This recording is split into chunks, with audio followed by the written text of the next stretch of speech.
setbacks and false starts. There are many who won't agree with every decision or policy I make as president. And we know the government can't solve every problem.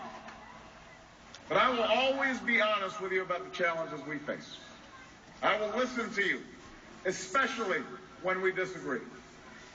And above all, I will ask you to join in the work of remaking this nation the only way it's been done in America for 221 years.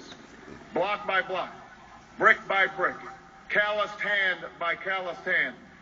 What began 21 months ago in the depths of winter cannot end on this autumn night. This victory alone is not the change we seek. It is only the chance for us to make that change. And that cannot happen if we go back to the way things were. It can't happen without you, without a new spirit of service, a new spirit of sacrifice. So let us summon a new spirit of patriotism, of responsibility, where each of us resolves to pitch in and work harder and look after not only ourselves but each other. Let us remember that if this financial crisis taught us anything, it's that we cannot have a thriving Wall Street while Main Street suffers. In this country, we rise or fall as one nation, as one people. Let's resist the temptation to fall back on the same partisanship and pettiness and immaturity that has poisoned our politics for so long.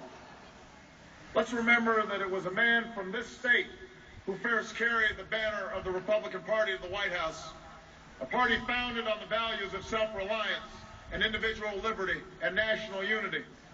Those are values that we all share.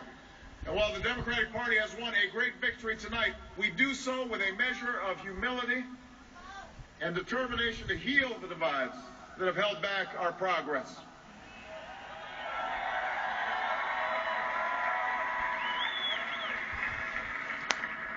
As Lincoln said to a nation far more divided than ours, we are not enemies, but friends.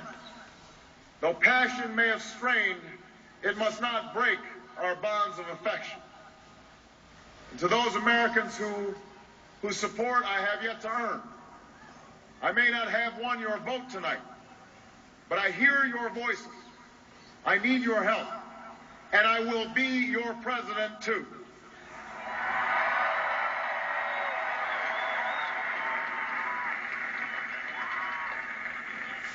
And all those watching tonight from beyond our shores, from parliaments and palaces, to those who are huddled around radios in the forgotten corners of the world, our stories are singular, but our destiny is shared. And a new dawn of American leadership is at hand.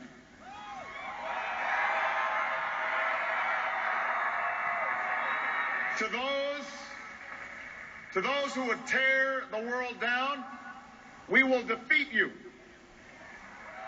To those who seek peace and security, we support you. And to all those who have wondered if America's beacon still burns as bright, tonight we've proved once more that the true strength of our nation comes not from the might of our arms or the scale of our wealth, but from the enduring power of our ideals, democracy, liberty, opportunity, and unyielding hope.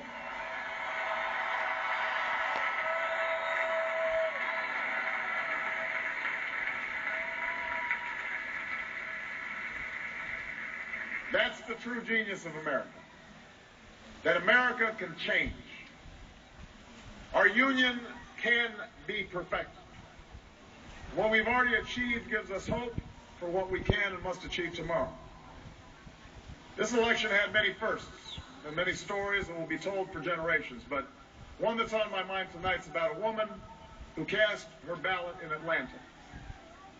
She is a lot like the millions of others who stood in line to make their voice heard in this election, except for one thing. Ann Nixon Cooper is 106 years old. She was born just a generation past slavery, a time when there were no cars on the road or planes in the sky, when someone like her couldn't vote for two reasons: because she was a woman and because of the color of her skin.